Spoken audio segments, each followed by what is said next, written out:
आज है 24 दिसंबर और हम शुरू करते हैं आज के करंट अफेयर्स। पहला है जौनगर मोआ। ये बंगाली स्वीट है जो कि चावल से बनता है। ठीक है, इसको जीआई टैग मिला था 2015 में, जो अभी 2022 में एक्सटेंड हुआ है। ठीक है, कहते हैं कि ये 1904 से इसकी हिस्ट्री है और ये कलकत्ता के आसपास जो इलाके हैं वहाँ पे बनता था। फिर है प्रधानमंत्री गरीब कल्याण अन्न योजना। ये प्रधानमंत्री गरीब कल्याण पैकेज के तहत इसको लॉन्च किया गया था मार्च 2020 में। इसमें फ्री राशन देने की बात की गई थी, मतलब फ्री राशन दिया जाता था जो प्रियोरिटी हाउस होल्ड्स हैं उनको। ठीक है, प्रियोरिटी हाउस होल्ड मतलब जिनके पास राशन कार्ड है और जो अंत्योदय अन्न योजना स्कीम के तहत आइडेंटिफाई किए गए हैं। ठीक है, अंत्योदय अन्न योजना जो है 2000 में लॉन्च की गई थी। ये सेंट्रली स्पॉन्सर्ड स्कीम थी। इसमें सब्सिडाइज रेट पर मतलब फूड मिलते थे। ठीक है, राइस और वीट। और ये जो स्कीम थी प्रधानमंत्री गरीब कल्याण अन्न योजना, इसमें हर हाउस होल्ड के हर पर्सन को 5 किलो चावल और गेहूँ हर महीने दिया जाता है। नेशनल फूड सिक्योरिटी एक्ट 2013 में बना था। इसमें लोगों जो आइडेंटिफाइड हैं, मतलब जो बेनिफिशियरी आइडेंटिफाई होंगे इसके तहत, उनका यह हक होगा कि उनको सस्ते दामों पर अनाज मिले। ठीक है, इसमें दो कैटेगरी थी, एक अंत्योदय अन्न योजना जो पहले से स्कीम चल रही थी वो, और प्रियोरिटी हाउस होल्ड्स। ठीक है, जो प्रियोरिटी हाउस होल्ड्स हैं उनको 1 रुपये में कोर्स ग्रेन, 2 रुपये में गेहूँ और 3 रुपये में चावल पर केजी मिलेगा। ठीक है, हर महीने मतलब मैक्सिमम 5 किलो मिलेगा हर महीने। और जो अंत्योदय अन्न योजना के तहत जो इसकी हाउस होल्ड आइडेंटिफाई किए गए थे उनको 35 किलोग्राम अनाज हर महीने मिलेगा। फिर नेशनल वैक्सीन। नेशनल वैक्सीन वो वैक्सीन होती हैं जिनको नाक के थ्रू दिया जाता है। नॉर्मली वैक्सीन आर्म्स पर दिया जाता है इंजेक्शन के थ्रू, या फिर ओरली जैसे पोलियो वैक्सीन दी जाती हैं। क्योंकि ये कोविड जो है वो नाक के थ्रू इंसर्ट करता है शरीर में, ज़्यादातर केसेस में नाक के थ्रू ही गया है और रेस्पिरेटरी ऑर्गन्स पर हमला करता है, इसलिए इसके लिए नेशनल वैक्सीन बनाई जा रही हैं। इनको वैक्सीन बनाई गई है भारत बायोटेक और वाशिंगटन यूनिवर्सिटी के द्वारा। इंडिया में पहली नेशनल वैक्सीन है कोविड के लिए। उसके बाद इंफॉर्मेशन टेक्नोलॉजी एक्ट 2000, जिसको अमेंड किया था 2008 में, उसमें एक एग्जम्पशन प्रोवाइड किया गया था कि जो इंटरमीडिएरीज हैं वो थर्ड पार्टी इन्फॉर्मेशन के लिए लायबल नहीं होंगी।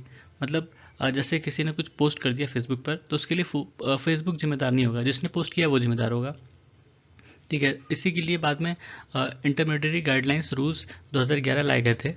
बाद में इसको अमेंड किया गया है intermediary guidelines and digital media ethics code 2021।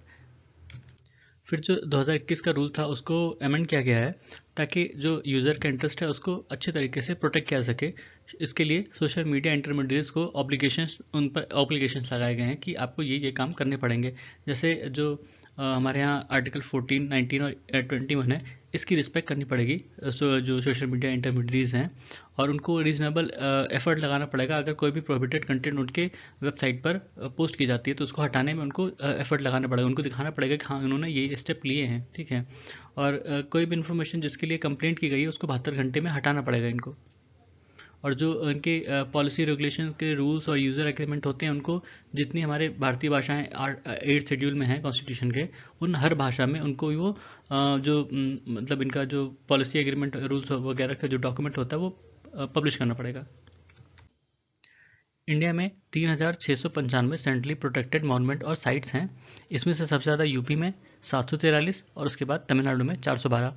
ASI archaeological survey of India in protected monuments के आसपास जो भी कंस्ट्रक्शन एक्टिविटी होती है उनको रेगुलेट करता है ancient monument and archaeological sites and remains act 2010 के तहत। ठीक है, ये जो एक्ट है ये उस मॉन्यूमेंट जो भी प्रोटेक्टेड साइट्स हैं उनके 100 मीटर के दायरे में कोई भी कंस्ट्रक्शन एक्टिविटी को प्रोहिबिट करता है, और जो उसके बाद 300 मीटर का दायरा होता है, रेडियस होता है, उसमें कोई भी अगर कंस्ट्रक्शन होना है तो उसको रेगुलेट करेगा एएसआई। ठीक है, और जो मतलब कंस्ट्रक्शन कोई भी कंस्ट्रक्शन जो होता है उसके लिए अप्रूवल चाहिए होती है नेशनल मॉन्यूमेंट अथॉरिटी की। फिर है प्रधानमंत्री मत्स्य संपदा योजना। ये सितंबर 2020 में लॉन्च की गई थी। इसका उद्देश्य था कि जो फिश फार्मर्स और फिशर्स हैं उनकी इनकम डबल की जाए। ठीक है, इसमें इसका एक और उद्देश्य था कि जो एम्प्लॉयमेंट है इस सेक्टर में, फिशरी सेक्टर में, उसको कैसे बढ़ाया जाए। ठीक है, ये आत्मनिर्भर स्कीम के तहत लॉन्च किया गया था, और इसमें जो ब्रीडिंग टेक्निक्स है, नई ब्रीडिंग टेक्निक्स है, उनको अपनाने की बात की गई थी। इसमें 2 कंपोनेंट थे, एक सेंट्रल सेक्टर स्कीम का था और दूसरा सेंट्रली स्पॉन्सर्ड स्कीम का था। और जो सेंट्रली स्पॉन्सर्ड स्कीम है उसमें भी दो सेग्रीगेशन थे, बेनिफिशियरी और नॉन बेनिफिशियरी ओरिएंटेड, ठीक है।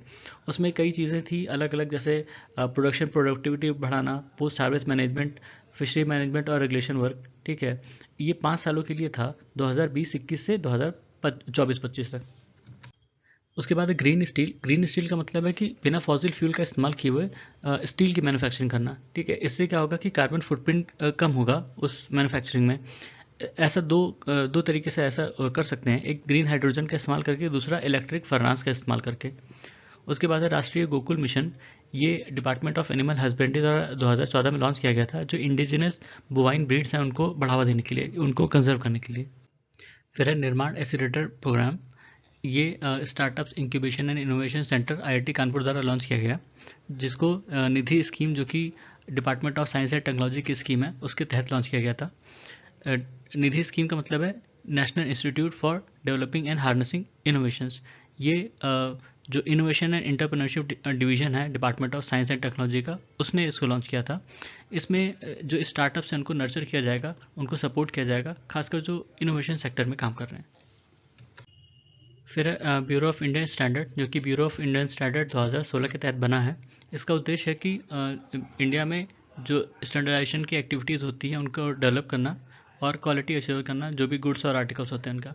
ये ministry of consumer affairs, food and public distribution के तहत आती है। और ये इंडिया को दो और जगहों पर रिप्रेजेंट करती है, एक है इंटरनेशनल ऑर्गेनाइजेशन फॉर स्टैंडर्डाइजेशन और दूसरा है इंटरनेशनल इलेक्ट्रो टेक्निकल कमीशन। उसके बाद startup India seed fund scheme. ये इसको लॉन्च किया है department for promotion of industry and internal trade ने, जो कि खुद ministry of commerce and industry के तहत आती है। ये मतलब 1 अप्रैल 2021 से इस शुरू हुई है स्कीम। और इसका उद्देश्य है कि जितने भी स्टार्टअप्स होंगे, अगर उनका कॉन्सेप्ट, प्रोटोटाइप डेवलपमेंट और ये सब अच्छा है तो उनको सपोर्ट देंगी, फाइनेंशियल असिस्टेंस देंगी। फिर है ट्रेन कोलिजन अवॉइडेंस सिस्टम, जिसको कवच भी कहा जाता है। इसको इंडियन रेलवेज ने डेवलप किया है। इसका उद्देश्य है कि जो ट्रेन एक्सीडेंट होते हैं उनको कैसे बचाया जाए, ठीक है, खासकर जो ह्यूमन एरर के कारण होते हैं। इसमें इलेक्ट्रॉनिक डिवाइसेस और रेडियो फ्रीक्वेंसी आइडेंटिफिकेशन का इस्तेमाल किया गया है, जो कि जो लोकोमोटिव्स हैं, सिग्नल सिस्टम है और ट्रैक्स हैं, उन पर इसको इंस्टॉल किया गया है, ताकि वो आपस में एक दूसरे से बात कर सकें। मतलब टेक्निकली इसको सिग्नल एक्सचेंज कह सकते हैं, ठीक है।